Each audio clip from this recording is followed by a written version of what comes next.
बिस्मिल्लाहिर्रहमानिर्रहीम, अस्सलाम वालेकुम नाज़रीन। उम्मीद है आप सब लोग खैर खैरियत से होंगे। इस वक्त पाकिस्तान एक अजीब कशमकश में फंसा हुआ है। ऊपर बादल और नीचे दरिया और पीछे भारतीय डैम, और पाकिस्तान की आवाम को ये बात समझ नहीं आ रही कि आखिर जाएं तो जाएं कहाँ। मुल्तान को डूबने से बचाने के लिए सर तोड़ कोशिशें जारी हैं, और इतने में ही खबरें आती हैं कि जनाब मगरमच्छ आबादियों में दाखिल हो गए हैं। भारत के 6 डैम टूटने वाले हैं और लाहौर समेत 70 शहर सैलाब में डूब सकते हैं। इस सब पर बहुत ही एक्सक्लूसिव इंफॉर्मेशन है और हमारे साथ मौजूद है तोराब, इंतहाई सीनियर एग्जेक्टिव प्रोड्यूसर हैं और हालात पे बहुत ही गहरी नज़र रखते हैं। क्या हाल है तुराब आपका? अस्सलाम वालेकुम राव भाई, थैंक यू, आपने दावत दी। लेकिन पहले मैं आपसे पूछना चाहूँगा, आपके मैं वीलॉग देख रहा था, बड़े दरादर वीलॉग खड़का रहे हैं आप, और माशाल्लाह बड़ा ज़बरदस्त रिस्पॉन्स आ रहा है।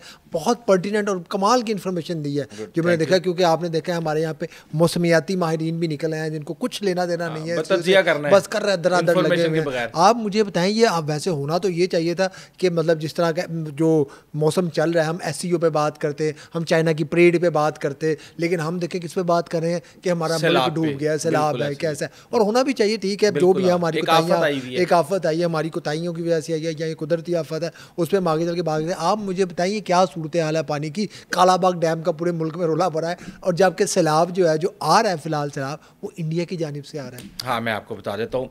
ये सवाल पूछा गया था वज़ीर आला सिंध मुराद अली शाह से कि जनाब अगर आज कालाबाग डैम बना हुआ था तो पाकिस्तान डूबने से बच जाता। ये मामला है बड़ा ही टेक्निकल। जो दरियाए सिंध है ये ऊपर स्कर्दू से होता हुआ आता है और नीचे पंजाब से बाहर निकल के आगे सिंध के अंदर शामिल होता है। 3 बल्कि 4 दरिया, झेलम पहले ही चुनाब के अंदर मिल जाता है, उसके बाद नीचे रावी और उसके नीचे सतलुज, और ये पंजनत के मुकाम पे आके इकट्ठे होते हैं। अब जो ये सवाल है कि अगर ये होता हमारे पास कालाबाग डैम तो हम बच सकते थे, और पीछे भारत के डैम हैं, तो इसमें एक हकीकत ये मैं आपको बता दूं कि इस वक्त जो दरियाए सिंध के अंदर पानी का बहाव है वो 3 लाख क्यूसिक का है। अब आप ये देखें कि जब 5 लाख 6 लाख क्यूसिक पंजाब से दाखिल हो रहा है और साथ में 3 लाख क्यूसिक वो आ रहा है, अगर आप उस वक्त वहाँ पे पानी को रोक के उस 3 लाख क्यूसिक के बहाव को आप रोक के और सिर्फ 5 लाख क्यूसिक का रेला गुजार देते तो उससे बचत हो सकती है। चले वो तो होगा ना, लेकिन अभी जो मैं बात करूं, अभी जो पानी आ रहा है, अभी जो मतलब आफत आई हुई है, उसका तो कोई लेना देना नहीं है ना कालाबाग डैम के साथ। अब जो भारत हम पे पानी छोड़ रहा है, जो आबी जहारियत कर रहा है, वैसे ये एक हमारे हुक्मरानों ने अच्छा बहाना बना लिया है कि अपनी नाहली से बचने का, जी सब भारत पे डाल दो। ठीक है, भारत कर रहा है इस्तेमाल, वो आपको भी पता है, मुझे भी पता है, उसका काम है, वो करेगा, वो डूब रहा है बिल्कुल। लेकिन कमाल की ये बात है कि सिख और मुसलमानों वाले इलाके डूब रहे हैं, ये कहलाता बहस है। लेकिन ये जो पानी आ रहा है, हमने इसके साथ क्या किया है और हमने इसकी तैयारी क्यों नहीं की? अब है, आप देखें कि लाहौर समेत 70 शहर डूबने की बातें आ रही हैं। आपका ताल्लुक तो जनूबी पंजाब से है। कल रात में देख रहा था आपके फ़ोन बंद नहीं हो रहे। मुझे ज़रा मुल्तान की फटाफट सिचुएशन बताएं। मुल्तान में आपको जनूबी पंजाब की इसकी एक्चुअल सिचुएशन क्या है? मैं आपको अभी मुल्तान और ये बारिशों का सिलसिला शुरू हो चुका है। बिल्कुल ऐसे ही है, और इस यहाँ पे मसला ये है कि आपने हेड मोहम्मद वाला का नाम 2 दिन से बहुत ज़्यादा आप सुन रहे होंगे। अब उसकी जो सतह का लेवल है वो 417 फुट है और 414 फुट के ऊपर पानी वहाँ पे पहुँच चुका है। इसी तरह शेरशाह ब्रिज की जो लिमिट है 393.5, और इस वक्त पानी पता कितना है? 393.4, यानी कि चंद इंच का और फुटों का मामला है। और ये पानी जब ऊपर आ जाएगा तो आप सोच सकते हैं, और इस वक्त यही वजह है कि हमारे पास कुछ इन्फॉर्मेशन ऐसी आई है कि ये जो डैम की सतह बताई गई है, ये हेड मोहम्मद वाला की 417, ये इतनी नहीं है, इसकी अपग्रेडेशन भी नहीं हुई। डॉन के अंदर इसकी ये स्टोरी भी छपी हुई है, लेकिन बहरहाल हमें तो जो इन्फॉर्मेशन देगी सरकार उसके ऊपर ही रिलाई करेंगे। अब पानी इतना ज़्यादा है कि अगर वो ओवरफ्लो हो जाता है तो फिर मुल्तान शहर को बचाना बहुत मुश्किल हो जाएगा। मैं कल से राव साहब मैं देख रहा हूँ डूब रहा है शहर, मुल्तान आ चुका है। और वो मियां शाही साहब आपको पता है एक्सपर्ट है, वो मुझे कह रहे थे कि 28 किलोमीटर तक ये डूब सकता है। मैंने कहा ये नहीं मुमकिन। 27 गाँव हैं जिनको रखा हुआ। देखें होता क्या है, आपके ख्याल में ये जितने भी पानी अपना रास्ता बना रहा है जिस जिस इलाके में, क्या ये अपनी मर्जी से बना रहा है? अगर ये अपनी मर्जी से बनाएगा तो तबाही बहुत खौफनाक होगी। उसके अंदर एक टेक्निकल कमेटी होती है, वो बैठती है और वो ये फैसला करती है कि अगर हमने यहाँ पानी छोड़ा तो यहाँ पे इतने मुरब्बा किलोमीटर के अंदर अंदर 2 करोड़ आबादी है, और अगर हमने यहाँ पे छोड़ा, रास्ता 5000 साल पुराना है, हज़ारों साल से दरिया यहाँ पे बह रहे हैं। मेरा जहाँ तक मानना है कि हम दरिया कुछ नहीं कर रहे, हम उनके घर में चले गए थे। आपको पता है कि रावी की जो बेल्ट है किसी दौर में 10 किलोमीटर की होती थी, 10 किलोमीटर जी हाँ रावी चौड़ा होता था। और ये जहाँ पे आज अलीम खान की और ये दूसरी ठोकर के आसपास जो सोसाइटियाँ रुकी हैं, मुझे याद है डूब चुकी हैं। छोटे होते मैं, मेरे वालिद, मेरा छोटा भाई, हम अक्सर इस इलाके में मोलन मार यहाँ पे मछली पकड़ने जाते थे। कहीं भी लेकिन मैं आपकी बात समझता हूँ। कोई इसकी एक बेसिक चीज़ ऐसे कहते हैं टाउन प्लानिंग। हमारे यहाँ पे हुक्मरानों को टाउन प्लानिंग का मतलब तक नहीं पता कि टाउन प्लानिंग होती क्या है। अब भारत से जो पानी आ रहा है, भारत भी ठीक है जो कर रहा है, लेकिन आप खुद मुझे बताएं कि भारत के डैम दर भारत के डैम बढ़ते जा रहे हैं, ठीक है। डैम टूटने की खबरें आ रही हैं। और ये जो 3 दरिया जो अभी हम रो रहे हैं ना कि कालाबाग डैम नहीं बना, ठीक है, वो भी बहुत ज़रूरी है बनना, लेकिन जो जिन दरियाओं पर डैम बन सकते थे, अब उस्मा बुखारी साहब को याद आ रहा है कि 80 डैम बना रहे हैं हम। तो भैया पहले क्यों नहीं बना लिए? आपको ये पहले तैयारी करके रखनी चाहिए थी ना। बिल्कुल ठीक है कि जब आफत हमारे ऊपर आती है तो उस वक्त हमें डैम याद आते हैं, लेकिन जैसे ही आफत गुजरेगी तो हम ये डैम भी भूल जाएंगे। मोटे आपके पास तो है ना फैक्ट, आप मुझे ये बताएं कि भारत की तरफ से जो पानी आ रहा है वो कहाँ से गुजरेगा?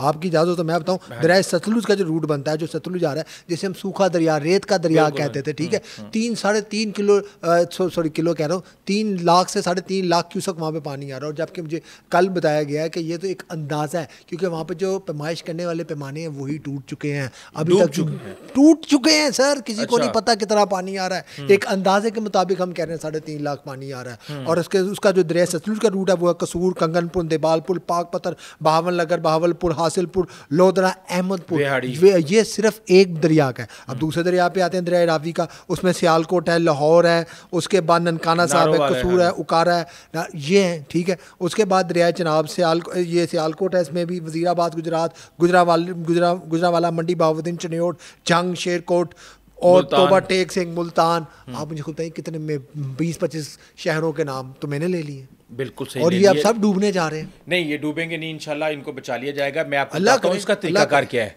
अब फॉर एग्जांपल जब कादराबाद के अंदर आज से 1 हफ्ते पहले 10,77,000 क्यूसेक का रेला गुजर रहा था, तो पीछे एक बंद तोड़ा गया। वो बंद तोड़ के 1-1.5 लाख क्यूसेक पानी आबादियों में और देहातों में छोड़ा गया, जिसकी वजह से जो वहाँ पे उस वक्त प्रेशर था पानी का, उसको रिलीज़ कर दिया गया। इसी तरह ही रिलीज़ किया जाता है। अब मुल्तान के अंदर भी यही फैसला होना है कि किस लेवल पे पानी जाएगा। इंफ्रास्ट्रक्चर को नुकसान होने का खदशा होगा तो पीछे से कौन कौन सा बंद तोड़ के पानी को रिलीज करना है और पानी के लेवल को बढ़ाना है। अभी कोशिश ये की जा रही है कि बगैर बंद तोड़े, बगैर किसी गांव को डुबोए, इस पानी को किसी भी तरीके से पंजाब से निकाल दिया जाए। मैं कल बीबीसी की रिपोर्ट पढ़ रहा था, यकीनन आपकी नज़र से भी गुजरी होगी। रावी का पानी जो है वो नीचे नहीं जा रहा, वो वापस आने लगा। बिल्कुल ऐसे आ रहा है, बिल्कुल आ रहा है। आगे पानी जाने की जगह ही फ्लो नहीं है, बहुत ज्यादा है, फ्लो बहुत ज्यादा है, पानी की सतह बुलंद होने लग गई है, पानी जो है मजीद की तबाही मचा रहा है। ये 40,000 क्यूसेक लेवल शादरा के ऊपर ये हमें लग रहा है, ये हमें लग रहा है, मुझे पूरा नजर आ रहा है कि हमारी कोई तैयारी नहीं है। इतना बड़ा डिजास्टर आ चुका है और अब जो है भारत ने भी ये सोचा था कि मैं अब भारत का आपको पता है नको नक डैम भर चुके हैं, वो पानी के साथ खेल रहा है, कभी पानी छोड़। मैं आपको डैमों की सूरत बता दूं। जी बताएं जरा। डैम इस वक्त सूरत ये है कि जो ब्यास के ऊपर उनका पोंग डैम है वो 98% से ज़्यादा भर चुका है। जो भाखरा डैम है वो 1392 फुट उसकी कैपेसिटी है, 1390 फुट पे वो पहुंच चुका है।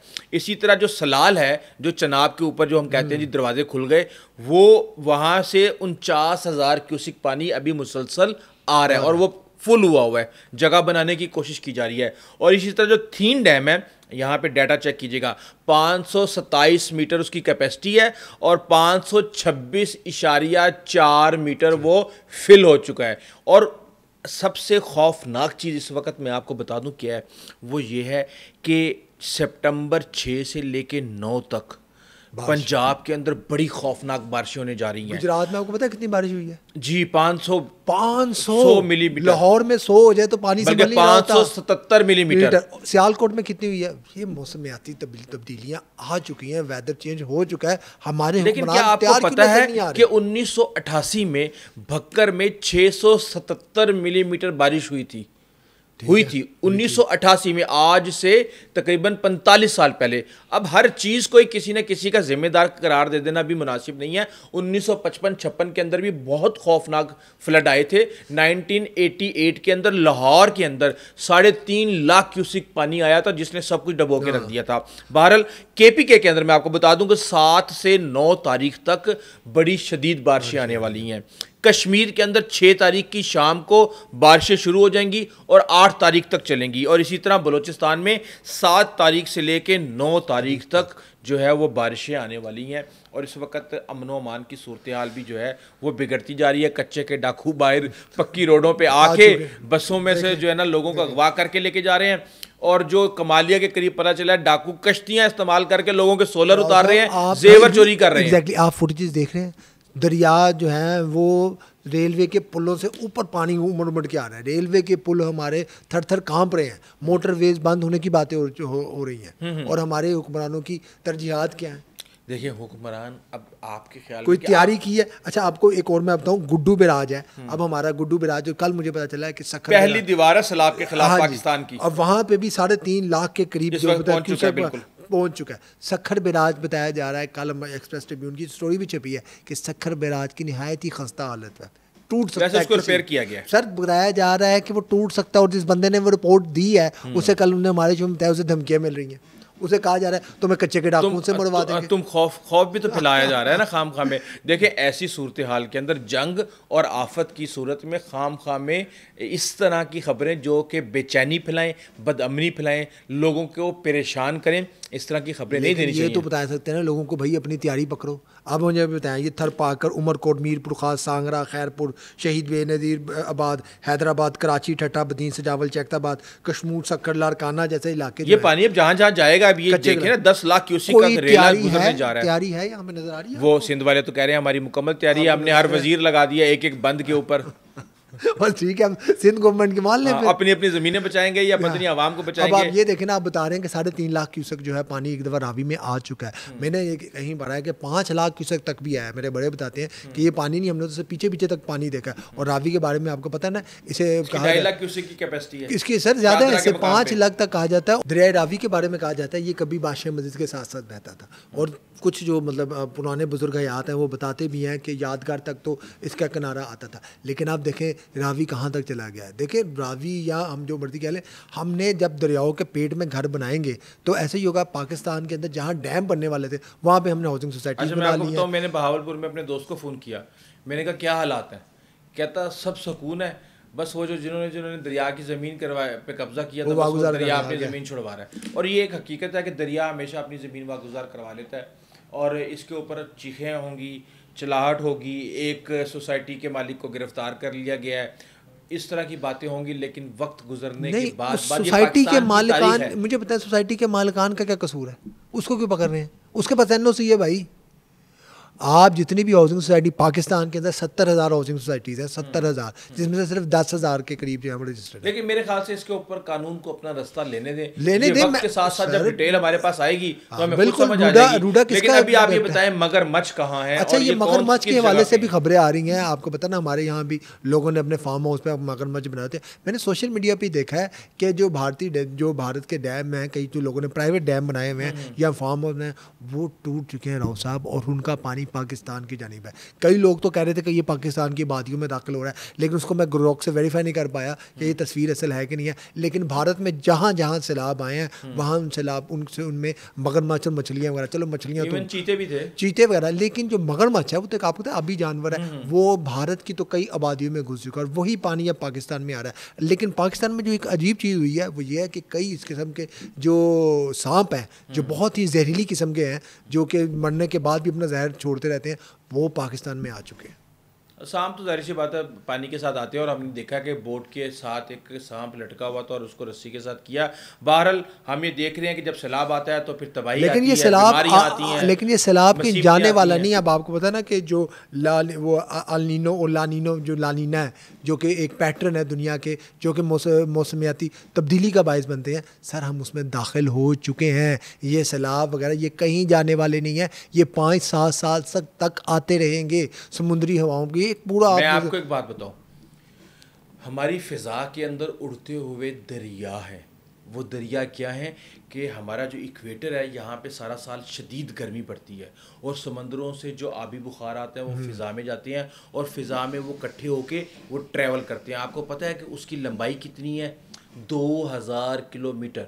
और 1960 से लेके 2025 के दरमियान इनकी लंबाई 5-5 हज़ार किलोमीटर हो गई है। इनकी गहराई 5-5 किलोमीटर और इनकी चौड़ाई भी 500 किलोमीटर हो गई है। तो जाहिर सी बात है, अल्लाह ताला माफ़ करे, यही क्लाउड्स होते हैं जो एकदम से बर्स्ट करते हैं और पानी नीचे आता है। तो मैं तो ये रिसर्च देख के हैरान रह गया कि नीचे भी दरिया हैं और ऊपर भी दरिया हैं। बिल्कुल ठीक बात है राव साहब, लेकिन बात है कि हमारी तैयारी कहाँ पे है? तैयारी कोई नज़र नहीं आ रही है। आपको पता है कि 2022 का जो सैलाब आया, पाकिस्तान का $40 बिलियन का नुकसान हुआ है। इसका अभी तक अजाला नहीं हो पा रहा। और एक खूबसूरत बात आपको जाते जाते बताऊँ, वर्ल्ड बैंक ने प्लेज की, जो पूरी दुनिया ने हमारे साथ की थी ना प्लेज, कि हम आपको पैसे देंगे, वो $11 बिलियन था। आपकी जो टिक टॉक ब्यूरोक्रेसी है ना, जिसका सारा दिन काम है कि मैं हम यहाँ जा चलो हटो बच्चों वाला प्रोटोकॉल दिखा रहे हैं, ये वीगो डाले आ रहे हैं, पुलिस वाली उतर रही हैं, हमारे ब्यूरोक्रेट उतर रहे हैं, वो इतने नाअहल हैं कि वो $11 बिलियन के प्रोजेक्ट ही नहीं बना सके। हम सिर्फ $2 अरब ले सके हैं, $9 अरब हम ले ही नहीं सके। तो उन्होंने दिए नहीं हमें। नहीं सर, औरंगजेब साहब कह रहे हैं कि हमने प्रोजेक्ट ही नहीं बनाए जिसे हम वो पैसा कैश करवा सकते।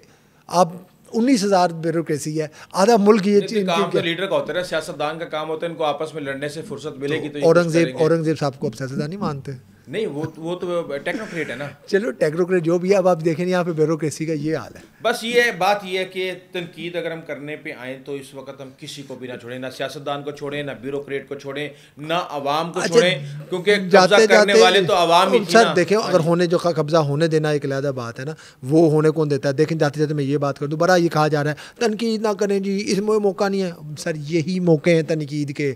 हमने सियासत और किन मौक़ों पर होती है जी? जिन मौक़ों पर सियासत ना करें। आप मुझे बताएं, अगर सैलाब पे सियासत ना करें, गंदुम पे सियासत ना करें, अब आ रहा है, दुनिया बता रही है ये मैन मेड मसकर है, ये मैन मेड मसकर है। हमारी जो है वो उजड़ के रह गई हैं फसलें सारी, कोई तैयारी नहीं की हमने इतने सालों में, अब भुगते।